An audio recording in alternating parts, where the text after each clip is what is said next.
Moving on to topic 2. This one, I'm not sure how long is going to be, to be honest. But I kind of want to just touch base on it because it's a recent event. And kind of wanted to... Series X. Thank you, Charlie. Xbox Series X. Just wanted to kind of touch base with it and kind of like give my thoughts on it. But WWE is going through some problems right now, just like a lot of people and businesses are, and money's an issue, and they've had to release quite a bit of talent and personnel over this past week, and there's potential of more, and it sucks. So I just kind of wanted to read all the people that they did release and talk about it, and maybe like how they dropped the ball on certain people or whatever. But all right, so as of, let's see, the 15th. So as of recording, this Wednesday is when it started.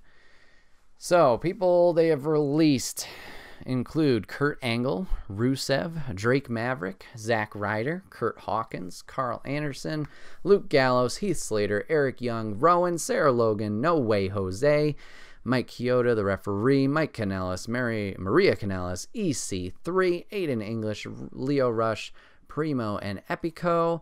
Those are all your wrestlers, except for, I think, a few NXT guys who I'll be reading in a second.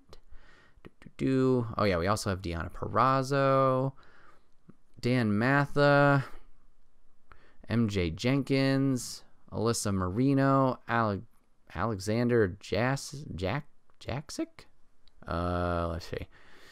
And then producers furloughed, so not fully gone, but, you know, we'll see. Fit Finley, Shane Helms, Billy Kidman, Mike Rotunda, Pat Buck, Sean Davari, Scott Armstrong, Sarah Stock, Lance Storm, and coaches we have Serena Deeb, Kendo Cashin, Chris Guy. Announcers, I talked about Aiden English, and we also have Jerry Soto. So, obviously not all of those names stand out, but quite a bit of people to just kind of have go. And, I mean, like I said, it's to be expected with how things are going, unfortunately, in the world at the moment. And usually Mania time, we do see a couple of releases. It's just kind of, I don't know, spring cleaning, I guess you could say. They kind of let some people go, bring some new people in. So it is what it is. It's just unfortunate to see some of these, well, a lot of these talent go. The Revival was also before Wednesday's thing, but they kind of already wanted their release, so they were granted their release earlier of that week. But yeah, it just sucks because obviously, first and foremost, people are losing their jobs and whatever. But like I said, it's just like they didn't capitalize on some of the talent there that definitely could have been utilized more. And it's also a toss of a coin. Like it's got its pros and its cons, because like WWE has this vast array of talent, and you're like, you have so many wrestlers, how the fuck are you going to be able to use them all? And they don't, obviously. And it's just like so-and-so sitting in the back, not doing shit. Where are they? And then they show up and you're like, oh my God, this person still works there. Like Primo and Epico. I haven't seen them on TV in ages, and somehow they're still there. So in a way, it's good because now these people are available to go work for Impact, work for Ring of Honor, work for AEW, work for NWA, whatever. Granted, when everything goes back to normal, because nobody's able to wrestle right now except WWE. Yeah, essential business. Because reasons. But like AEW's already filmed, I don't know, however many episodes, but they're pretty much like done. You can't really do anything about it. WWE's back into it. I think they're doing 2 recordings at a time, so like they have a little bit break in between production schedule, but they're moving ahead. I have no idea honestly about Impact. They were doing tapings for a while, so like that was just their method, so maybe they got a backlog. Ring of Honor, any indies for that matter. Like, obviously they can't do their thing, so it's tough now. Like, normally that safety net that they would be able to fall back on isn't there because just things are closed down. I don't know about Japan. Excuse me, Japan. Maybe New Japan Pro Wrestling still going. Honestly, don't know Japan's status in the quarantine and all that, how they're handling it, but it's a thing. And, you know, could they get picked up now? Yeah, technically. It's just, obviously, they can't go do that thing that they want to do, nor it's not as much of a guarantee that they would get signed right now because everything is slow. So that sucks, too. On the other side of the coin, pros, pros, like, well, that was a pro that people are letting go. People can be used, and I think that's just what I'll talk about now is, like,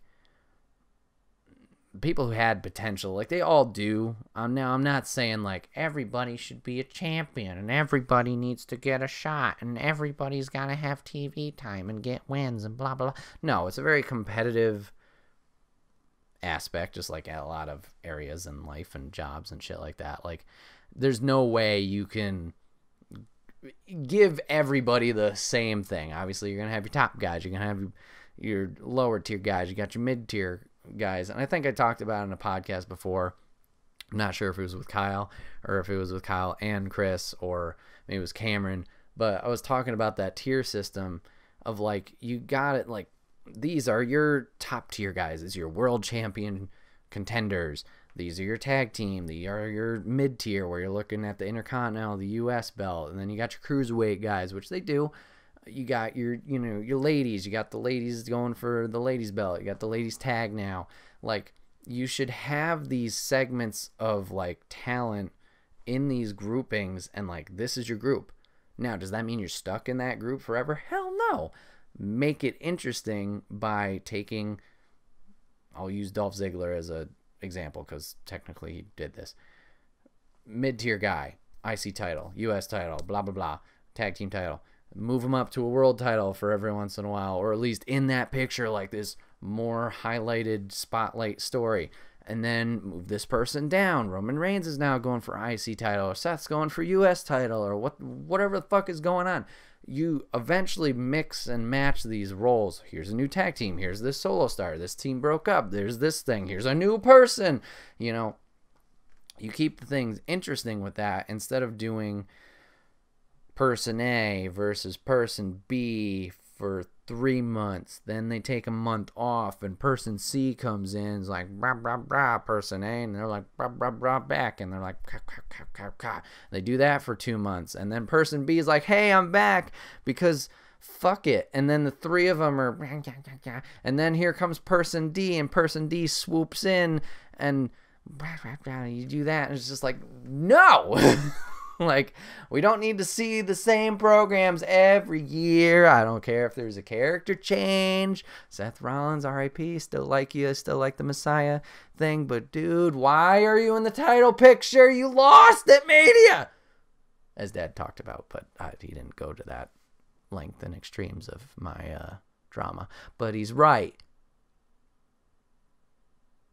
Why are we doing this? So there's a lot of people they drop the ball with. A big one that stands out to me personally, not personally, I don't know. Person that stands out to me is EC3. I don't think EC3 got a fair shake, and this was his second attempt in WWE. Derek Bateman, RIP. He flew the coop, he went to Impact, he made a fucking name for himself with Rockstar Spud as well, aka Drake Maverick. When they were coming over, I was like, this is great. I haven't personally watched their stuff, but obviously I've seen him in social media. He's this top tier guy. He's built himself up. We get him to NXT. He shows up when Ricochet shows up, and I know that's bad timing because everybody's debuting at the same time, but that match was great.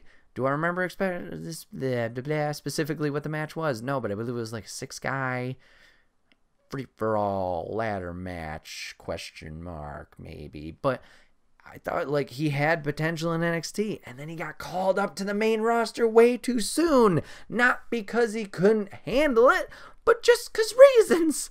Why didn't he stay in NXT? Why didn't he hone his craft a little bit more? Maybe why didn't he get more eyes on him there? That I'll never know. And he did nothing on the main roster because we called him up for no fucking reason. So EC3's a big one that unfortunately they dropped the ball with. Yes, he had some injuries here and there. Obviously, he can't control that, but man, what happened? Back to Rockstar Spud Drake Maverick. That was a guy I didn't think I was going to particularly care about. He's doing his GM thing. He did some comedy stuff. Not a bad thing. Sometimes you need a comedy guy. But I wanted to see the guy wrestle a little bit more. So it's just him. It's not a matter of like they didn't use him. It's just like that's unfortunate. Like he had his strengths. Revival we talked about. They've had some great matches. I wasn't always the biggest Revival fan, but you need heel tag teams, and they were a good tag team. So it's just it sucks that they're gone. Rusev. Once again, I never was a big Rusev fan, but obviously he had something. People cared. And the fact that they didn't really latch onto that or like notice that fully, at least later in this career, I don't know. Just kind of missed the ball there. Just didn't even swing. Another one that I am a fan of now after seeing a push and then no push, which is weird. Lio Rush. A lot of people talked about Lio Rush when he was coming into the company, how he's kind of a dick, which he is, but like he's talented as all shit. And he came in as Bobby Lashley's manager, which I was fine with because Bobby can't talk, Lio can talk, but obviously he wasn't being used to his full potential. When he went back to NXT and became Cruiserweight Champion, man was killing it. Him and Angel Garza, they had a couple of matches together, and it was fun matches to watch. And then he lost the Cruiserweight belt, and they just kind of just was like, bye. Was he hurt? I don't know, but like that seems like a big loss to me, especially in their Cruiserweight division. Like he's more of a standout than some of the other talent. Not that I don't like their talent, but like they haven't pushed them. Like Jack Gallagher returned. Have they done anything with him? Cedric Alexander. Now he's in a tag team with Ricochet, but he wasn't being used for months. I like Akira Tozawa. Do they do anything with his character? No, he shows up in his shorts with the tiger print every once in a while and he kicks some dudes. Brian Kendrick, where's he been at? Like, they just don't use these guys. And it's like, why not? You have it, and you have a belt specifically for them. What are you doing? I don't know. It's weird. Riot Squad should still be around. Sarah Logan should be part of that. I can't help that, but it's a thing.